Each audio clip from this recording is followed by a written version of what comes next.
کسی خاتون کا فون آیا, وہ مجھے طارق چوغتائی سمجھ کے فون کر رہی تھی. میرا نام بھی طارق ہے نا, تو اس بہانے سے بہت سے لوگ مجھے فون کر دیتے ہیں. خاتون کا فون آیا, وہ آپ طارق چوغتائی. میں نے کہا اللہ نہ کرے بھائی. میں نے کہا خیر مسئلہ. کہہ رہی وہ آپ نے ایک وظیفہ بتایا تھا, اس سے میری ایک بچی کی شادی تو ہو گئی, 2 بچیاں رہ گئی ہیں, ان کے لیے بھی بتا دیں. میں نے کہا کہ اللہ کی قسم وہ اس وظیفے سے نہیں ہوئی تھی, وہ ویسے ہی ہو گئی تھی. باقیوں کی بھی دعا کریں ویسے ہی انشاءاللہ ہو جائے. میں نے کہا اس سے جا کے تحقیق کریں اس کے اپنے خاندان کی بچیوں کی کتنوں کی شادیاں نہیں ہو رہی. اگر یہ وظیفوں سے ہو رہی ہوتی اس کی اپنی کتنوں کی نہیں. میں نے کہا آج کل تو شادیاں ویسے ہی نہیں ہو رہی ہیں, بندے کریں گے تو ہوں گی نا شادیاں. یہ تو آپ لوگ کتنے ہیں یہاں جو میرڈ ہیں, سارے کمارے بیٹھے ہیں یہاں پہ. جب کرو گے ہی نہیں, عمریں نکلیں گی تو الٹے لٹک کے وظیفے پڑھو, سیدھے لٹک کے وظیفے پڑھو, کچھ بھی کرو ہو گئی. ابے بھائی روٹی کھاؤ گے نہیں تو پیٹ میں جائے گی, وہ جو مرضی کرو. جب مردوں نے نکاح کرنا ہی چھوڑ دیا ہے, 40 سال کی عمر میں تم نکاح کرو گے تو لڑکیوں کی شادی کہاں سے ہوگی؟ اور ماں باپ اپنے بیٹوں کو شادی کرنے نہیں دیتے, لڑکے کو کہاں کرنے دیتے شادی, اور روتے ہیں کہ ہماری بیٹیوں کا رشتہ نہیں آ رہا. تو بھائی اس لیے نہیں آ رہا کہ دوسرے کے باپ بھی اپنے بیٹے کو شادی نہیں کرنے دے رہے. ایک چھوٹی سی بات کہتا ہوں, وہ موضوع آ جائے تو چھوٹی سی, پھر میں اصل موضوع کو بس سمیٹتا ہوں, آپ ذرا گچی پکڑ کے رکھیں اس کی. آج کسی کا فون آیا کہ وہ ہماری کوئی خاتون تھی, وہ بیوہ ہو گئی تھی, یہ ہو گیا تھا, فلانا ہو گیا تھا. اب بڑی مشکل سے ان کا ایک جگہ رشتہ طے ہو گیا ہے, 1 سال کے بعد شادی ہے. میں نے کہا 1 سال کے بعد کیوں ہے؟ کہہ رہے ہیں وہ لڑکا کہہ رہا ہے کہ میں پہلے اپنے پاؤں پہ کھڑا ہو جاؤں. میں نے کہا آپ لوگوں کی طرف سے تو دیر نہیں ہے نا. کہہ رہے نہیں, لڑکا کہہ رہا ہے میں پہلے گھر بنا لوں, میں کمرہ بنا لوں, میں یہ کر لوں. میں نے کہا ان کے گھر میں کوئی کمرہ نہیں ہے؟ کہہ رہے ہاں وہ ہے. میں نے کہا کیا وہ کھاتے نہیں ہیں؟ کھاتے ہیں, صبح ناشتہ بھی.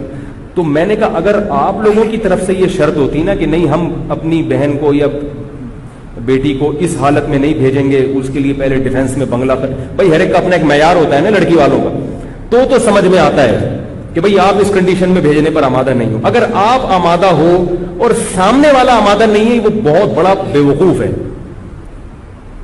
وہ کہنا تو بہت بیوقوف بہت ہلکا لفظ ہے اس کے لیے, لیکن کیا کریں بھئی, تقدس بھی تو ہے نا کوئی مسجد کا, اور اسی پہ کلپ آ جائے گا.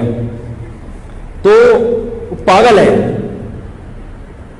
بھائی. جب مرد کو عورت کی ضرورت زیادہ ہوتی ہے, میں نے کہا 1 سال وہ بندہ بیوی کے بغیر, عورت کے بغیر گزارا کیسے کرے گا؟ ہماری سمجھ میں نہیں آتا بھائی. اس ماحول میں جب تمہیں لڑکی خود اپنے حقوق سے دستبردار ہو رہی ہے, وہ کہہ رہی ہے کہ بھائی میں اسی روکھی سوکھی میں تمہارے ساتھ گزارا کر لوں گی, تو لے آؤ یار, فوراً لے آؤ جا کے. بولو بھائی ٹھیک ہے, اور کیا چاہیے, گھر بھی بنتا رہے گا, تنخواہ بھی ہوتی رہے گی. یا تو وہ راضی نہ ہوتی نا. تو میں نے ان کو فون پہ کہا, میں نے کہا اللہ کا بہت بڑا فضل ہو گیا کہ اللہ نے مجھے مولوی بنا دیا, ورنہ میں بھی ایسا مخنچو ہوتا. معاشرہ تو ایسے ہی لوگ پیدا کر رہے ہیں. کیسے 1 سال خدا کی قسم روزے رکھ کے گزارا ہو سکتا ہے؟ میرا یہ نظریہ ہے. اس ماحول, اس معاشرے میں عورت کے بغیر 1 سال گزارا ہو جائے, اور آدمی بھی جوان ہو, اور ہو بھی آدمی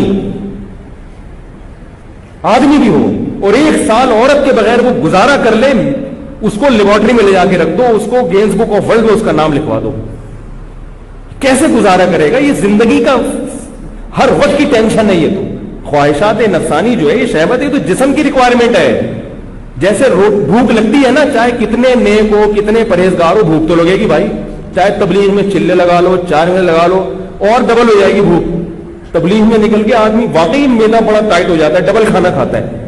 اس کو ختم نہیں کر سکتے, صحابہ نہیں ختم کر سکے تھے بھائی. عثمان ابن مظعون رضی اللہ تعالیٰ عنہ سفر میں ہوتے تھے, کہتے تھے ہم بیوی کے بغیر سفر کرتے تھے, ہم پہ بہت شہوت سوار ہو جاتی تھی, ہم بہت پریشان ہوتے تھے. صحابی جو نبی کی صحبت اٹھاتے ہیں, اتنے پریشان ہو گئے کہ انہوں نے نبی سے اجازت مانگی کہ یا رسول اللہ آپ ہمیں اجازت دیں, ہم کوئی ایسی چیز کھائیں کہ ہم خسی ہو جائیں, نامرد ہو جائیں, ہم سے گزارا نہیں ہوتا عورت کے بغیر سفر میں. تو آپ صلی اللہ علیہ وسلم نے فرمایا کہ نہیں, تمہیں خسی ہونے کی اجازت نہیں ہے. کیا فرمایا؟ تزوج الودود الولود فانی مباہی بکم الامم. فرمایا نکاح کرو. نکاح کیا مطلب؟ سفر میں کر لو کسی سے نکاح.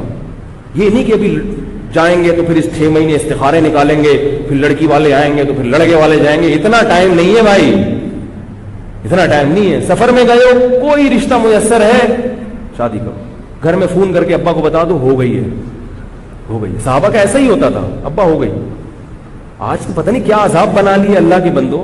1 سال کیسے گزارا کرتے ہو خدا کی قسم میری سمجھ میں نہیں آتی. یا تو کوئی بہت نیک ہے, اتنا نیٹ کلین پاک صاف ہے, ایسا ہے تو مجھے بتاؤ, میں اس سے اصلاحی تعلق قائم کرنا چاہتا ہوں. بھائی ہمیں تو ایسے لوگ چاہیے بیوی کے بغیر بھی رہیں 1 سال اور جوان بھی ہوں اور پھر بھی گناہ کا ان کے دل میں خیال نہ آئے, اور ایسے پاک صاف زندگی. یا تو وہ کچھ اور مخلوق ہے, کسی اور جنس کا آدمی ہے, یا وہ بہت نیک ہے. میں اس سے بیعت ہونا چاہتا ہوں, میں بیعت ہونا چاہتا ہوں. بھائی ہم بھی اسی معاشرے کے انسان ہیں, تو کیسے پاگل پنا ہے کہ میرا بھی کمرہ. بھائی تمہیں جب کوئی نعمت مل رہی ہے, یہ ایسے ہی ہے جیسے روٹی سامنے رکھی ہوئی ہے آپ کے, روٹی کہہ رہی ہے کہ مجھے کھا لو, اور آپ کو بھوک بھی لگ رہی ہے, اور آپ کو نہیں میں نہیں کھا رہا, میں پہلے ڈیفینس میں ایک بنگلہ بناؤں گا, اس کی چھت پہ ایک ہوٹل بناؤں گا, وہاں بیٹھ کے کھاؤں گا. تو آپ اپنا ہی نقصان کر رہے ہو نا. جو 1 سال آپ کو صبر کرنا پڑے گا یہ خود اپنے لیے ٹینشن ہے. اور یہ بات یاد رکھو, یہ حیا کے خلاف ہے, مگر ایک سائنسی حقیقت ہے, اس لیے بتا رہا ہوں میں کہ نکاح میں جتنی تاخیر کرو گے نا سیکچول پاور اتنی کم ہوتی چلی جائے گی, کیونکہ انسان کی جو قوت استعمال نہیں ہوتی وہ قوت آہستہ آہستہ کم ہو جاتی, فارغ ہوتے چلے جاؤ گے. یہ میڈیکلی آپ کو جسمانی نقصان ہوتا ہے, کیونکہ جو قوت آپ کی استعمال نہیں ہو رہی نیچرل طریقے سے, گناہوں میں نہیں, حلال اور نیچرل جو طریقہ ہے, اگر نہیں ہوگی تو آہستہ آہستہ آپ کی جسم اس معاملے میں کمزور, اوپر سے بڑے ہٹے کٹے ہو گئے, باڈی بلڈر بنا ہوا ہے, کٹس دکھا رہا ہے لوگوں کو, لیکن اندر سے کیا ہو جائے گا, مردانہ قوت اس میں آہستہ آہستہ ختم ہو جائے گی, کیونکہ جو قوت استعمال نہیں ہو رہی تو وہ قوت ختم ہو جاتی ہے. آپ چلنا چھوڑ دو تو آپ کی ٹانگیں مفلوج ہو جائیں گی کہ نہیں ہو جائیں گی, کیونکہ ٹانگوں کا کام ہے چلنا. اگر آپ نے ٹانگوں سے چلنے کا کام نہیں لیا تو ٹانگیں کیا ہو جائیں گی, سننا چھوڑ دو گے تو سماعت ختم ہو جائے گی, دیکھنا چھوڑ دو گے بصارت ختم ہو جائے گی. تو اسی طرح اللہ نے جو انسان میں ایک ڈیزائرز رکھی ہیں, اگر یہ استعمال نہیں ہوں گی تو آہستہ آہستہ کمزور ہوتے چلے جاؤ.